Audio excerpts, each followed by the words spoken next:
Go on here. Go on here. Yeah, hello. What's up, ladies and gentlemen? How we doing? You're on the first episode of Let's Talk About This. And what that is I've got a comic on standby right now, and we're going to hear about his journey in his stand-up journey. The reason why I thought this was nice and important to share is being an upcoming comic myself, I often wondered what the different levels on how you know that you're doing something. Where is that reassurance that you're actually on the right path? So I've got my boy Carl Legacy in the building. Ladies and gentlemen, please help me welcome Carl Legacy. What up, Carl? What up, baby? Nice. How you doing, man? I love that you said, please help me welcome, and I can't hear any of them. So I only assume that they're standing up at home. Just let's go. Our hero has arrived. How you doing, my brother? Yeah, I'm doing good, baby. I appreciate having on. I feel underdressed. I got the jersey on. You look like you just came from christening. Where you were the priest. First and foremost, I want to wish you happy birthday for the other day, man. Happy birthday, man.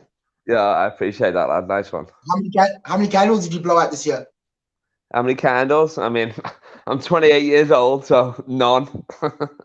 No one celebrates 28. Get out of here. Yeah. Nah, we done a few drinks, so I would have had more than 28. I'll tell you that. We got cut off at a bowling alley. You know how fucked up you have to be to get cut off at a bowling alley? Crazy. I know you can drink as well, man. You got cut off. Yeah. Well, I wasn't even drunk at that point. I was walking, and there was like a pillar in the middle of it, and someone yelled at me, and I was like, "Oh, I'll be right back." And then I just went bang right in front of the reception. They were like, "Yo, you're done." And I was like, "He's done. He's done." I was like, anyone that does him is fine. Yeah. So for our guests that are watching right now, let me ask you, where are you from? What's that look about and that accent? That was a brutal as fuck, but I appreciate that. No, you're literally like, yo, just tell me what I'm looking at here. What are we working with here? That's fair enough. We can't all look like a fucking prince from Wakanda, you beautiful bastard. You got the big old chain on. You got one little chain. Look how small my Jesus is. I got the ring, but I'm from Liverpool, so that's where the accent comes from, obviously. But I do half the year in Australia and stuff like that, and then the rest back home. But in England, it's so much easier to travel. But that's where my base is. I'm at my uncle's house in Liverpool, and then I don't know. I just got a lot of swag. I love basketball, so I wear a lot of jerseys. Comedy club, especially in Australia, it's hot as fuck here. Like, you know what I mean? Like, I'm from Liverpool, like I'm fucking white as fuck, so it's hot as fuck. And then I just kind of got used to that. Like, on stage, you can wear whatever you want, you know what I mean? So why not be comfy? Yeah, that's it, man. That's what I thought. And then, I throw in some football jerseys there, Liverpool, and some random ones, but mainly just do basketball. And then I guess that kind of helps people remember me, like an afro and a basketball jersey, you know what I mean? Yeah. Yeah, man, that's your look. Yeah, but it wasn't like I wasn't doing that, you know what I mean? You know, where Seinfeld would wear a suit on stage. I just was like, these are the only clothes I have, and it's comfortable. You know what I mean? Yeah. Like, imagine having to imagine being like an open mic comedian that you'd always have to wear a suit for your character. Fuck that. Yeah. Putting a suit on for 3 minutes. No, yeah. Basketball jerseys, that's the way to go, huh? Yeah, well, I don't know. You put on a fedora for 5 minutes, so maybe times are changing. That was great, yeah. I don't know if white people know, but the fedora, emo, and the black people have informed me that fedoras are back. Give it up for emo. He's bringing the fedora back. Yeah, I know. So let me ask you, how long have you been doing comedy for, man? So even I'd say 7 now, really. Like, if it's not 7, it's almost 7 or whatever. Yeah. So about 7 years. Yeah. But I've been doing it like full time for like maybe 3.5 now, almost 4 or something, I guess. If you count all this Corona bullshit and the break we've had and whatever, but But yeah, I started I done my first set in Sydney, then I went home and done it a bunch, and then came back out and just kept doing it back and forward like that. How many shows would you, if you had to throw out a ballpark figure, how many shows do you think you've done? Yeah, how many points has LeBron James scored? You know what I mean? Well, actually, that's a Googleable stat. You can Google that. He's the third all-time scorer. But I'm saying, fuck, I couldn't even tell you how many bombs I've had. So you know what I mean? Like that's so many in itself. Never mind the crushes. So fuck knows. I don't know. I mean, yeah, I don't know. Couldn't tell you. Over 2,000, over 2,000, I'll be doing more than that a year. What are you talking about? That's crazy. Yeah, you grind like a motherfucker, man. Like the average festival, Perth Fringe, what's that? That's like 25 days or 22 days of shows if you do the full run. So that's like 3 shows a night that I'm doing, including my solo and hosting and whatever. Like, and then spots. So I couldn't even tell you. Yeah. Do you remember your first ever gig that you done? You never forget your first time? Oh yeah, baby. My first one was good. I think it was like it was like this small black woman. Oh, you talking about gigs? Oh my bad. I never forget my first. It was a very expensive night.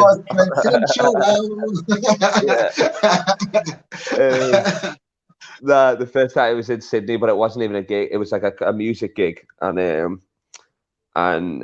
like just my friend was performing, and I just went on as comedian and just pretty much roasted. There's about 20 of us from the office there or whatever to see my friend, so that was good. Yeah. And then I bombed like the next 20, but I was hooked from then. You know what I mean? Because I wanted to be an actor growing up, but like I mean that was like what I'd always thought, but never obviously done any real acting classes. I mean some stuff in school and that, and then realized I couldn't act, and then with stand up I was like, oh, I can just be me.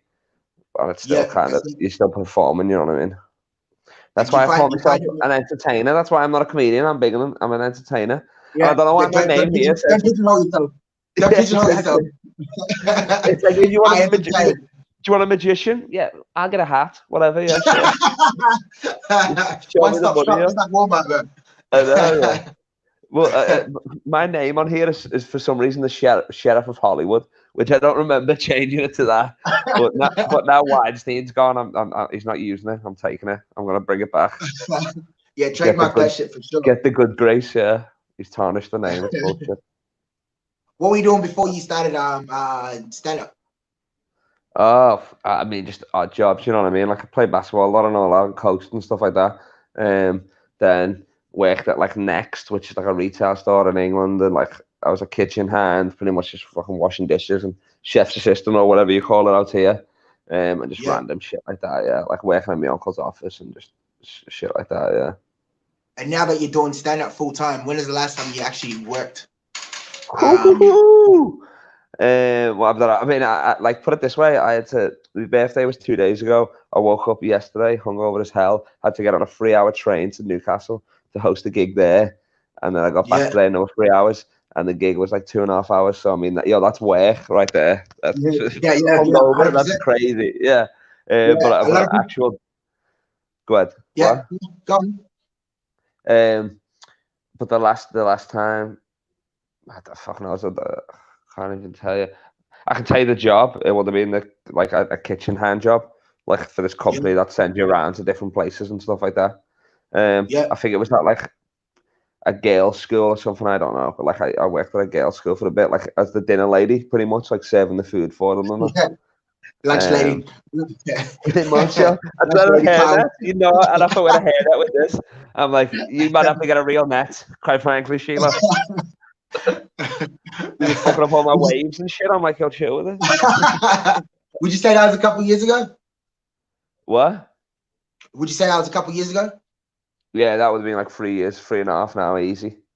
We got a question. What's this? Who's the hard act to follow in Perth? Yeah, like probably me. I doubt it. That's the funniest thing you've ever said in front of me. Who's the hardest actor you've ever had to follow?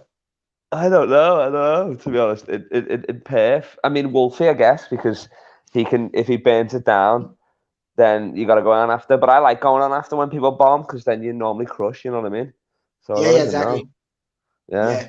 And also we trust in our own material too. Yeah, exactly. There was some I remember some crazy lady or whatever that kept sliding into Sam's DMs, which was hilarious.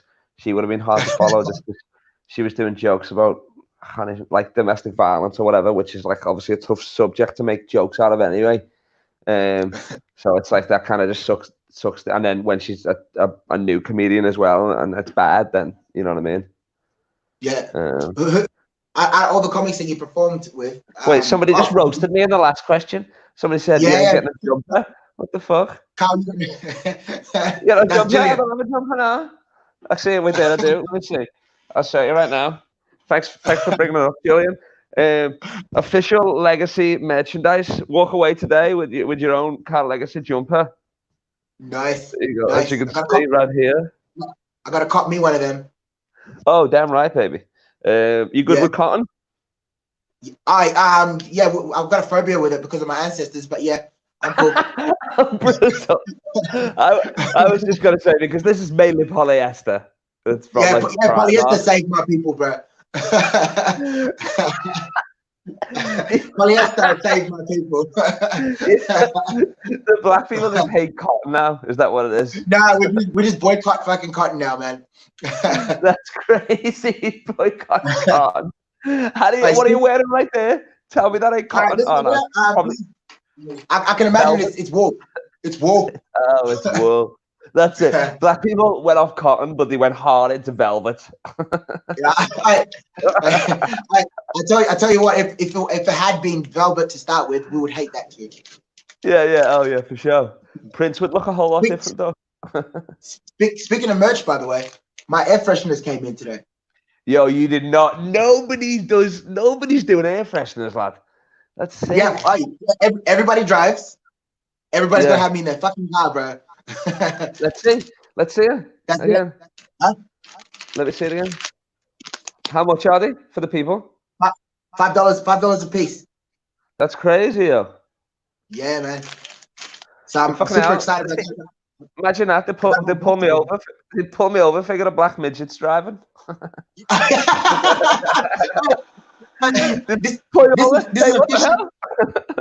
This is officially gonna make everyone even now, bro. Yeah, if there's a black person in the car, everyone will get pulled over. It's mandatory. Oh my god, we were literally remember 3 weeks ago, we would chill in your car watching videos of Karens and people doing good against the police or whatever, filming them and stuff. Yeah, literally, it was the fucking. They were talking about the residue and some of the craziest but they just trick you into saying something. You know what I mean? That's all it is. Yeah. Do you remember one guy got pulled over because of his Christmas tree? Yo, that was it. Yeah, bro. Yeah, the officer reckons it's obstructing your view. That's so great. Well, who sits in the middle of the car? How'd you even see it? In the middle of the car, I know. You turned. I know. That's crazy. Damn. Yeah, man. That's why I got the proper measurements. So you don't have to worry about it. That's what you gotta worry about these days. That's crazy. $5 gets you a police LAPD certified air freshener. Speaking of comedy, man, what's the biggest name you ever performed with, my man? The biggest name I've ever. Oh, that's you. Yeah, of course. Second biggest. The second biggest. I don't know. I mean, I'll do countrywide. So Australia will probably be like Steve Hughes and stuff like that, and then Eric Griffin in America. He was Montez in Workaholics. I opened for him twice. If you see Workaholics, he's in a bunch of stuff. He's on that I'm Dying Up Here or whatever and stuff like that.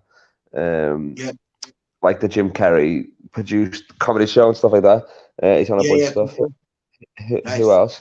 I've been on stage with Russell Brand before in America, but that was before comedy. Bunch of big names in comedy, comedy clubs, but not household names. Even in comedy clubs as well. Al Murray and stuff like that. He's a big English lad. I've gigged with him in Melbourne.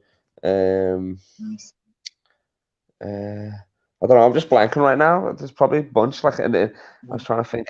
Oh, Kevin Nealon in LA as well. Nice. I done Ralphie May's comedy club in Vegas. I love Ralphie.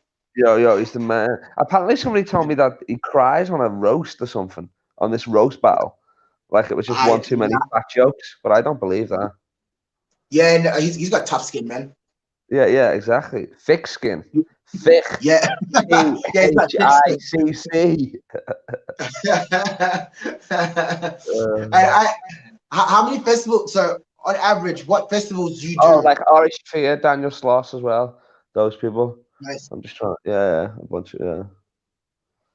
So on average, since comedy's life, like how many festivals do you do? Yearly, if like I mean, obviously this year's fucked, but if all goes to plan, I would normally just do Perth Fringe Festival, Melbourne Comedy Festival. There's a weed festival we do in Ninbin, Mardi Gras. It's like 4 days or whatever. Is it legal there now? Oh, it's like it's like you know what I mean, like it's like a hemp thing or whatever. But I mean, like the town's overflowed with people that you couldn't arrest anybody anyway. You know what I mean? Nobody's like blowing it in a cop's face. But I mean, you're smoking 10 foot away from them. Like who cares? You know what I mean? They're all fucking hippies and wizards. You can just blame it on the fucking nearest fucking sweaty ass dude with no shoes and dreadlocks. Like, oh yeah, it was him. And then they pat him down, and he's probably got a bong in his ass or something. You know what I mean? So. Like you can't arrest everybody. Everybody's fitting a description. Yeah. Hey, you see the stoned English guy with an afro? Yeah. Which one? Yeah, exactly. So I do that one, and then Edinburgh Fringe would end it off. Edinburgh Fringe, and you do that every year? For the last 5 years now. Okay, and tell me about Edinburgh. So what's the story? You told me once that you started off by doing morning shows or like super early shows. Yeah. How does that work out over there? So pretty much like the way I say it, it's like it's a comedy graceland. You know what I mean? Like it is just like you go there to hone your craft. I would say, you know what I mean? That's what most people do. And obviously you go there to make money and stuff like that, as you do on most festivals. But obviously there's a paid fringe and a free fringe. And yeah, it's just, you just got like it's so much stage time, you know what I mean? Like you can do shows from 10 a.m. to, I mean, obviously those 10 till 12 till 1 p.m. maybe kid shows or family friendly, but then there's so many just comedy shows that are like 10 a.m. and then all the way till 2 a.m. So I mean, it's like the amount of stage time you're doing, and it's all in a close vicinity, so you're just bouncing around, you know what I mean? Like and you get relatively packed as well. Yeah, I mean, every show, I mean, some venues are smaller than others, you know what I mean? So you go into one place and the room's packed, but it's only a 20-seater or whatever. Then you go upstairs, 40-seater, go somewhere else, 50-seater. Then it might be a big room at 1 a.m., but it's quiet. There's like 10 people there or fucking 6 people, you know what I mean? It's the last show, so you're fucking around anyway or whatever, at like 1:45. And yeah, so you can do like 7 shows in a day. It's like, not, you know, that's like, I mean, 7, like maybe your show and 6 spots or whatever, or hosting something. That's not uncommon, really. Like, you know what I mean? Well, like this year, yeah, I would say. I mean, I don't know. I mean, I gig a lot anyway, so that's like in my group, that seems to be pretty like 5 times, 5-7 times a day. You know what I mean? What's your group? What? Hang on. Before we go any further, Peter asked, have you ever worked on a cruise ship? Yo, fuck that. Because jokes on the cruise ship. It's funny, I probably won't do it, but I just roast cruise ship people because they're my mates. But I'm very land based. Riffs are land based, and jokes belong out at sea. I remember you hit me up one day and you're like, "Oh, what are you doing?" I was like, I was just writing some new jokes. You're like, "Jokes are for cruise ships." Jokes are for cruise ships. So the first time I done that, it was at Melbourne Comedy Festival at the in the gala, you know, not the gala, but in the room where they have the gala. It's called Hi-Fi, or it might have changed again or whatever the fuck it's called. But you know what I'm talking about. They do the ABC up late, so I'm there and I get up there and like my opening line is like. I can't remember what it was. Oh, I was like, I got some stuff to tell you. Ripped it up, and I was like, jokes about cruise ships and pussies. So on average, when you come on to do your set, whether it's 5, 10, or 20, or even a full hour, how much of that is crowd work? You claim to be the king of crowd work, so how much of that? What does this ring say? Well, actually, it says Miami Heat championship ring, but yeah, it's because I'm cooking, baby. That's why. that's head entertainer at time. I don't know. So how much material you come into a set? I mean, to be honest, like even with my hour shows, nothing. I'm not preparing anything for a 5, a 10. Maybe I'll like look at the crowd, so I'll be like, oh, maybe I'll speak to them, or I'll call back stuff that's happened in the show. But I'm normally hosting, so I'm on first.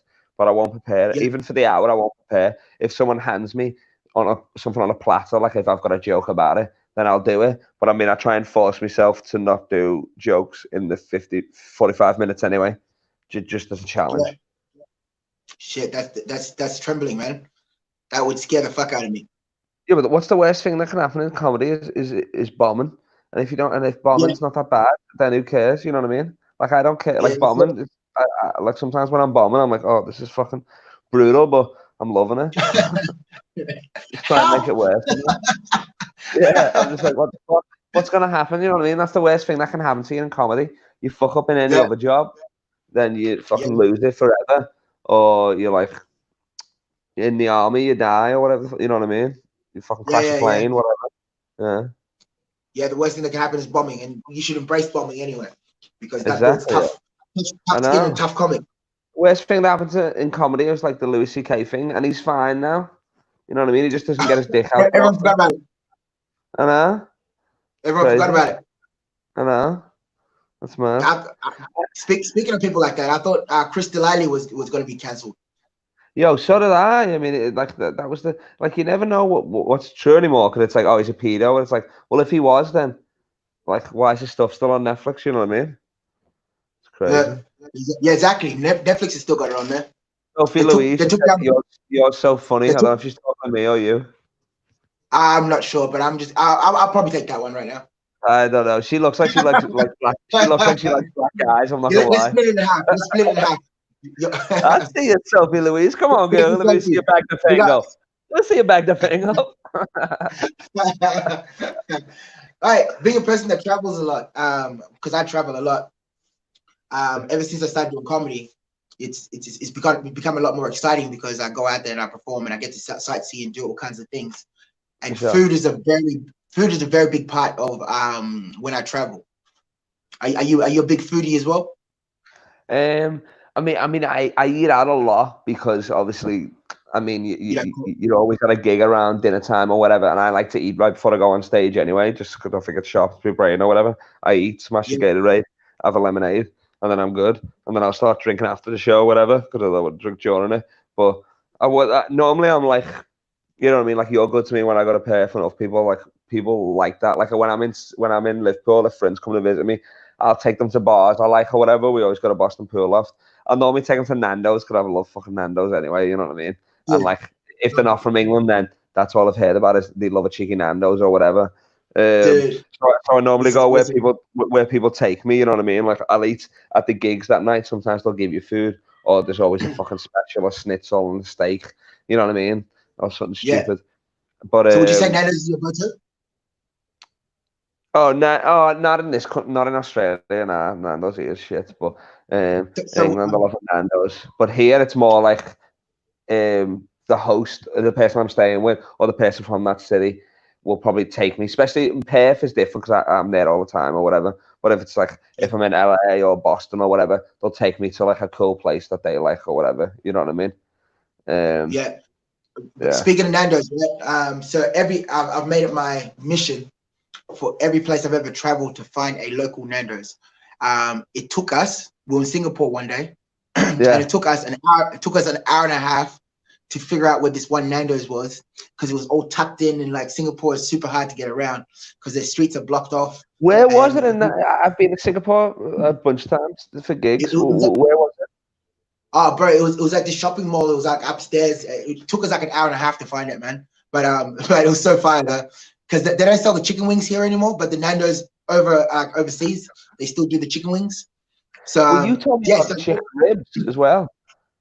Yeah, the ribs are fire as well. I gotta get on that shit as well. Yeah, Nando's has always been my go-to. So like whenever I traveled, I always made sure that I found a Nando's in whatever country, and it doesn't exist in LA of all places as well. So when I was in LA, don't they have it in America now? They have it over the East Coast, man. They don't have no Nando's in LA. I mean, when you're in LA, you've got to be going fucking In-N-Out Burger anyway, like Carl's Jr. You know what I mean? Hooters. Yeah. Hooters, yo. I mean, just anyway, even a random pub, a random bar will probably have like fire Mexican food or something. You know what I mean? Like I found every place had chicken wings.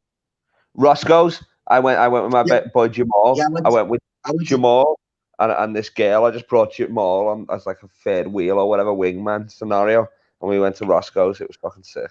And I took a black girl, and she'd never been to Roscoes, and I was like, what the fuck? I was like, I'd be here every week. It was banging. You know what I mean? Yeah, I got a message from Peter. The only time I've just randomly seen emo, it was in Malaga Nando's. Yeah, you find me there. Just post it up. Yo, he's still got a tab. He's still got a tab running. He still didn't close his bar tab there. He's still got one of his debit cards behind the bar. I remember my first experience going to Roscoe's Chicken and Waffles. My boy Mac, who's Which one did you go to? Did you go to the Inglewood one or the main one in LA in Hollywood? I went to the main one that Barack Obama went to. Yeah, that's it. Yo, when we pulled up a limousine, it was like a bridal party showed up. All these big black women got out. We were like, okay. Heaven. They go there on the head too. I'm like, this is going to be banging. And it was, to be honest, it was sick. Yeah, it was fire, man. I like just the mix of waffles and chicken and syrup, like which it shouldn't go, but it goes. I know, yeah, crazy. I love that. There's a bunch of comedians listening to this. Like, was any of this useful? Not really. He's the king. There's a Nando's in Singapore. This is the real comedy advice. I can't teach you how to be funnier, but I can tell you how to enjoy your life in between the bombs. So, speaking of comedy, then, what was something that you failed at a show? Something I failed at? What do you mean? Be a bit more specific. Like, say for example, like have you got like a specific joke that you've tried many times and just never worked? Not really. I mean, like I could never do accents and often. Like sometimes I'll try and do an accent, like, but that kind of adds to it. Cause it's not a good accent, so that kind of works, I guess. But I can never do accents. I can only do my accent and like me fucking nans or whatever, which is just mine pretty much, but just more like racist. Yeah, fuck, I don't even know. Not really, no. Not, I can't think of a certain joke or whatever. I mean, I just remember being shit. Like, we were all shit when we started, and people forget that, you know what I mean?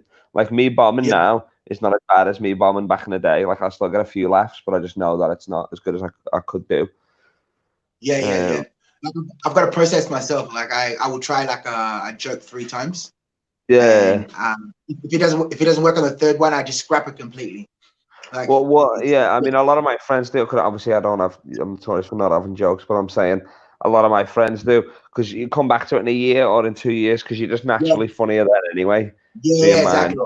You know what I mean? Exactly. But then sometimes that joke might be, I mean, it might be just even funnier because it's topical at that time or whatever. You know what I mean? Exactly. Yo, you beat the Fade Doctor? You got the Fade Doctor? Yeah. Oh, yeah, he did my hair on the weekend because I had. Oh yeah, I gotta get mine going again.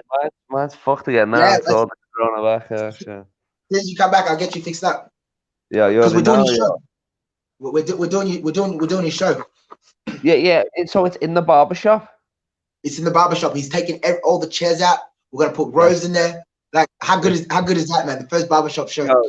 Yo, that's fire. That is actually that's sick. Right, I got this other one. I don't know if I should announce it now, but so there's a store called Cabinet Noir in the city, Okay. and they got this big ass space. So what had happened was I reached out to them because I wanted them to help me move my merch, but just to post it on the Instagram page. But the guy was like, "Come into the store and I'll talk to you." Right, so I went in, and not only are they gonna take about 50 to 100 of these air fresheners, but he also asked me if I wanted to do a comedy show, and that's how I got you on that 28th of August. Nice. Yo, Yeah, so man. literally, you got somebody moving your Seymour Butts afternoon. The comment. Afternoon, guys. What's up, Seymour Butts. That is not your name. Oh, that's a banging ass name, man. It's so funny. You have been watching The Simpsons, or that is your real name, and somebody's got your head in a toilet right now. That would be brilliant. Look, that was your name, Seymour Butts. All right, Peter reckons. How do you deal with hecklers? How do you deal with hecklers when you first started till now? Yeah. I mean, now, you just developed tricks. You become more fearless on stage, so the nerves aren't there. You know what I mean? You feel like you can control the stage more, especially if you've gigged in that club or that room before. Then you kind of feel even more comfortable the more times you do it, I guess. And then you just pick up tricks. So I've got like stock lines now and stuff like that. You know what I mean? And I can profile people pretty quick now. You know what I mean? Especially when it's a roast. Like I can roast somebody pretty quick or whatever. You know what I mean? So yeah, it's more just practice. Practice makes perfect. Like you got to do your 1,000 hours of anything to be good, or whatever the fuck it is, 50,000 hours. So I just apply that to stage time pretty much. But yeah, you just get more fearless. You get more cocky in yourself, so you don't give a shit. You know what I mean? Stop feeling yourself, man. That's it, yeah. You know what I mean? Like, listen, I feel untouchable, really. I mean, I beg you, heckle me, please, yo. Yeah, it's like, oh man, I'll be dying. Then I've got something to talk about. You know what I mean? Unless the terrible heckles, you get somewhere that's like, and you'll say something that'll get a laugh, and then it'll just get annoying or whatever. But somebody will go around and shut them up if it's a club, if it's a comedy club. You know what I mean? If they're just fucking making weird noises or whatever. Yeah, that's it. I remember I was on a show with Rory, and this guy just kept heckling, man. It got to the point where Rory had the crowd turn on him. He's like, everybody, if you want him to fuck off, yell out, fuck off. The whole room was hot on this guy, man. There you go. Yeah. That's it. A lot of time, like if it gets too far, the crowd will kind of just shut them up for you. Or a lot of time. Most of the time, the crowd's on your side anyway. And then you've got the mic. You've got the mic, so they can always hear you. They might not be able to hear him fully. You know what I mean? So you're always fucking win, really. The power's in the mic for sure. Yeah, and if you get stumped, I mean, I've been stumped before with some funny heckles. You know what I mean? Not in a malicious way, and you gotta laugh yourself. You know what I mean? I'll be like, "Fuck those." I'll give you that one. You know what I mean? You caught me slipping. Yeah. Sometimes they caught me slipping. You know what I mean? I'm like, "Yo, that is funny." Like, I'm gonna go home, work on my lats, and I'll be back. Yeah, exactly. You caught me slipping. It was like, you fucking.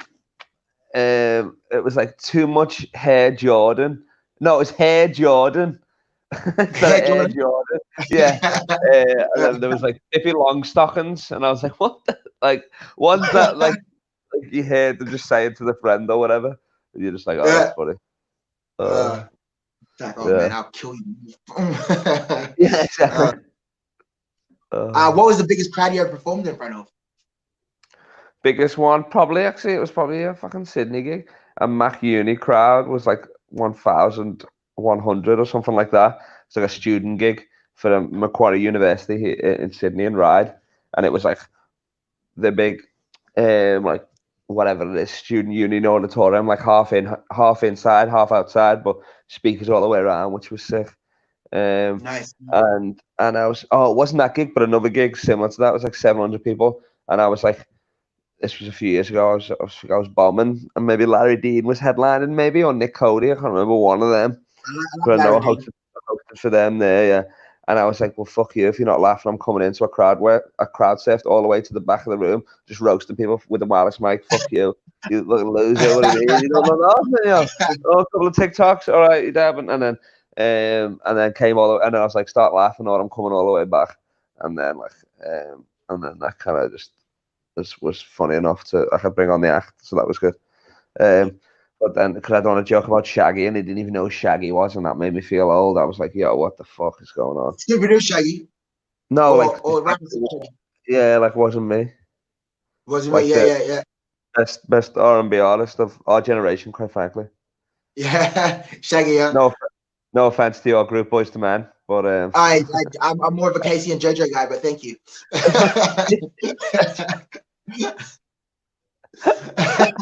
You did dress like you played the Triangle in the Temptations. You're looking all cool. just practice in front of the mirror, crying to myself. Yeah, you're just there to drink the free Hennessy in the green room and fuck the groupies. Hennessy will be the death of me, man. Oh yeah. Hey, for anyone out there, what? For anyone out there that is an aspiring comic, do you have any tips and advice that you can give for those that are confused whether they're on the right path or not? Sounds very preachy. Do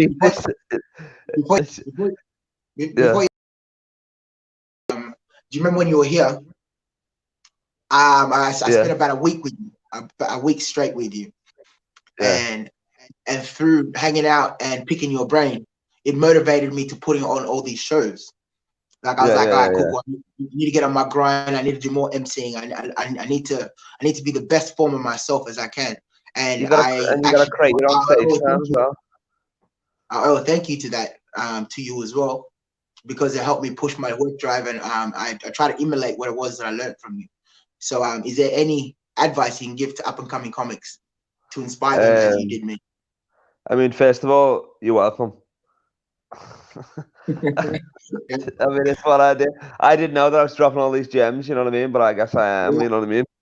I was waxing on, waxing off with you this whole time, which was new to me, but I appreciate it. But I mean, I don't know, comedians together, we're always talking shop in it. So, but I would say, I mean, that advice, I'm glad you followed that, because you do have to create your own stage time, especially at the start, you know what I mean? And in smaller scenes, then like you're not going to get the opportunity to do longer at a show because you knew. But if you run your own, then you can host, you can do longer. I mean, you can do as long as you want, but obviously that's not going to help the show. You still got to make the show good as well. Absolutely. So that makes you better, and then just keep going. Like stage time, like I said earlier, stage time is key. You know what I mean? I mean, sometimes it's not like there's some comedians where it's like they like being a comedian, but they don't like the being on stage. They just like the hangs or telling people they're a comedian or whatever, which is crazy. I mean, we all do that as well. Obviously, like we tell people comedians is what we are or whatever.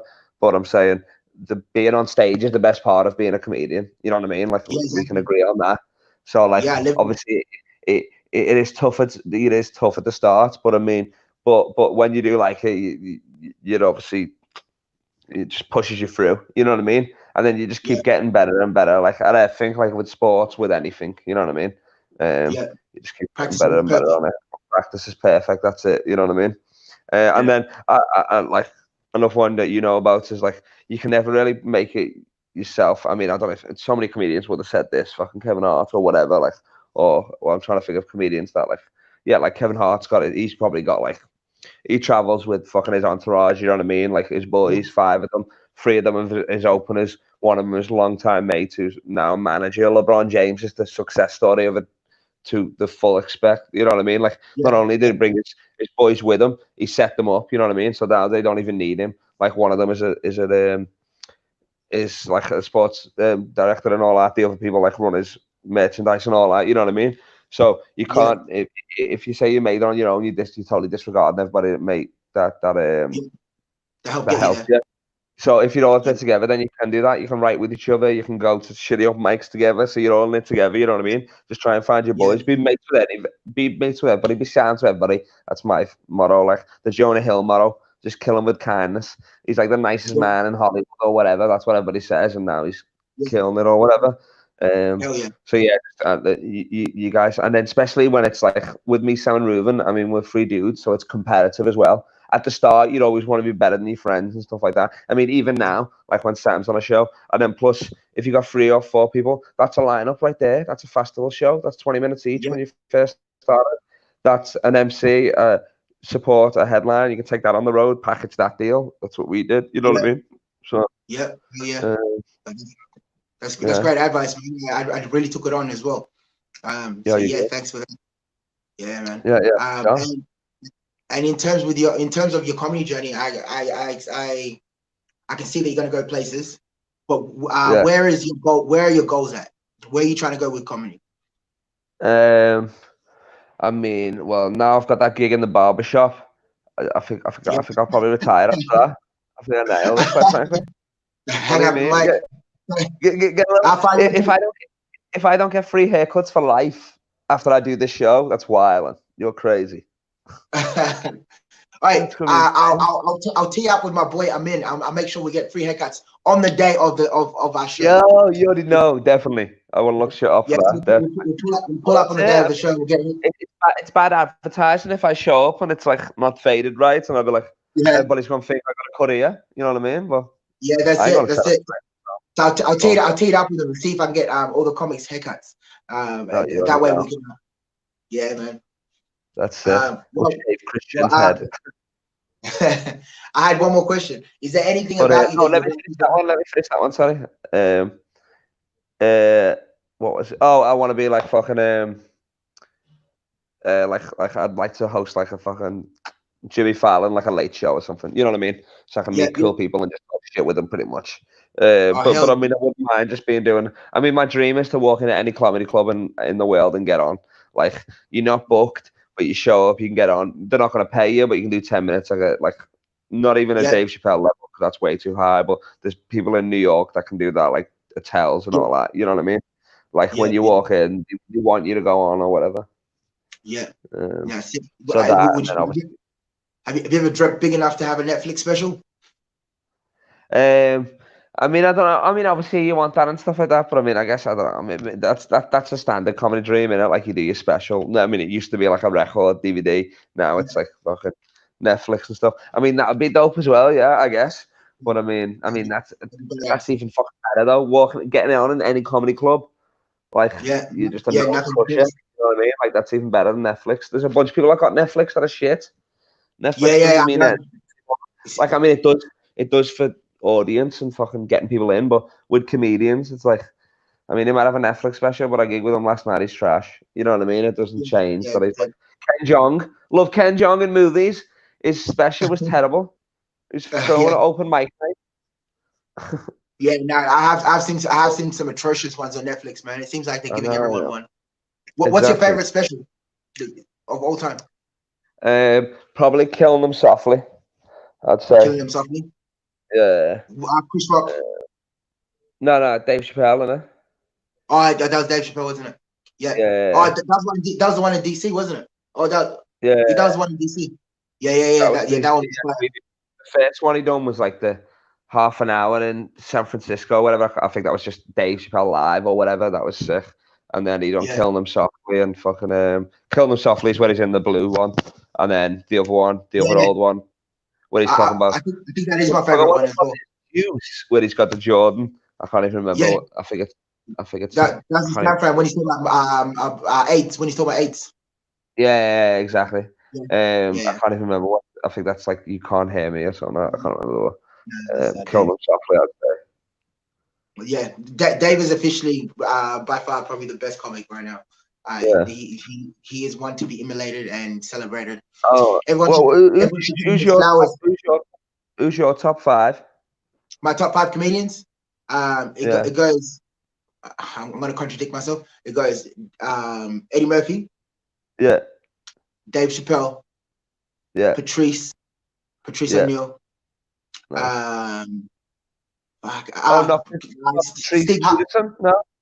Huh? Not Patrice Peterson. I love that you said Patrice O'Neal. I know. There's not many famous Patrices. The one Patrice. And then and my aunt Patrice. And then of course a few Charlie Chaplins in it. Huh? What's that? I said, I can't even remember. I'm just riffing, baby. Keep going. Yeah. Now, of course, I'd have to throw Bernie Mac in there and Steve Harvey, man. Steve Harvey, yes. It's the man. Steve Harvey is so good, yeah. I grew up watching. I grew up watching the Kings of Comedy, watching him. Watching him, and I've always had that level of love. Yo, did you see D.L. Hughley passed out on stage like 2 weeks ago? Yeah, I did, man. Yeah, man. Yeah. Yeah. I don't know what happened, but I don't know if it's corona or just fuck. I don't know. No, he was exhausted. Oh, true. Oh, yeah. Because I was like, that's a bit weird. Because he's a crusher, obviously, but he's getting old now. But that's I mean, that's a legit top 5. Is that an all black top 5 as well? I think. Yeah, that is an all black top 5. Yeah, definitely. If there was a white one in there, I would throw him in there. Oh, Bill Burr's fine, bro. I mean, still, Steve Harvey's light skinned, I'd say. I mean, his lips are black as fuck, but he's light skinned. Like, what's yours? What's your top 5? He's gonna tell you. What's your top 5? Chappelle, Dave Chappelle, Todd Barry, myself. I gotta put myself in there, which everybody laughs when I do this. But nobody makes me laugh more than me. Like, nobody makes me laugh more than me. I know my sense of humor. What do you mean? I'm me. So, me, like, on stage, I'll be dying. I listen back to something. I'll be like, how are you doing it? I'm expressing myself. You know, you're funny when you're in a room, in an empty room, and you're like, "Fuck, that was funny." Yeah. Literally. Evan was talking the other day. Evan was because fucking hell.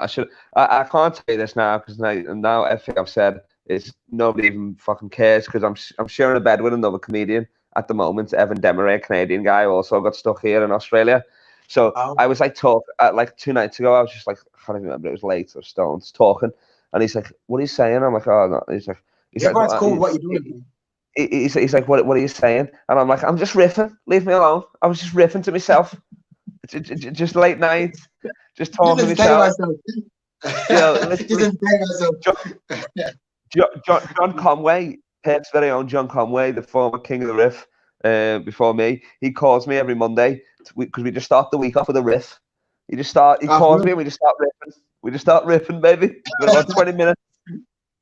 And then it's like, just hang out and just start your day. That's it. Like, you're just gonna start the week on a riff. It's a great idea. Nice. That's all it is. That's all comedians talking to each other is. It's riffing. You're trying to make them laugh while making yourself laugh, and anyone else who's listening laugh. You know what I mean? Yeah, that's why I enjoyed hanging out so much. Yeah, like there's not many cities. Exactly. I mean, nowadays there's probably more serious conversations in the green room, as there should be. But I mean, still, most of it is talking shit, trying to make everybody laugh. You know what I mean? That's all it is. Yeah. Oh, have you finished your list? Sorry. Dave Chappelle, Todd Barry, which is very random, obviously, but Dave Chappelle just because the all-time goat for me and grew up on that shit and stuff. And then Todd Barry because it was crowd work and good jokes, and myself. Rory Scovel's up there. I like him just for like the craziness that he does and stuff. I like that. Like just going off script and doing weird shit. And then I'd say probably Lee Evans or Peter Kay. Probably Lee Evans a bit more because I got into him more before I got into PK. Peter Kay. These are English people. One has to go. There's a gun held to one of their heads. Who has to go? Just for stand-up, Lee Evans, because Peter Kay had a bunch of TV shows. His TV shows just funny to stand-up in my mind. So I'd say Lee Evans is staying in there. Yeah. A good man has died now. I hope you're happy. A good man's died. Was sentenced to death. To be honest, after he hears this and he realizes he's no longer in my top 5, I'm not surprised that he don't want to neck himself. Before I let you go, can we? I'd kill myself if I got knocked out of my top 5 as well. So I know what he's going through. There was a question asked before I let you go. What was that? What question was that? Soundtech. Can all funny people? Sure. I mean, I don't know. Because I've heard this question so many times before. It's like were you always funny in school and stuff? And it's like, I mean, I guess it was, but it was like me and my boys, we were all just funny. You know what I mean? It was just like that's what you did. You know what I mean? So it wasn't like a bunch of my mates now. Some of my mates are like probably funnier than me, just general banter or whatever. Even though I pride myself on my banter, but it's like, but there's even like I just couldn't get up there. You know what I mean? So it's like it's up to them. You know what I mean? Some like my uncles are hilarious as fuck, but they'd never dream of doing comedy. You know what I mean? Yeah, I know a couple like that as well. Yeah, so it's like sometimes, and a lot of time it does translate. Like I tell people, if you got funny bones, like I think I got funny bones, so that helps. You know what I mean? Like when I'm on stage, I'll just bank on myself being funny. So I'm using the funny muscle every night in terms of, instead of just repeating jokes that that work. You know what I mean? Whatever. I mean that's still a craft in itself, obviously. You know what I mean? Probably even harder than me just winging it, but.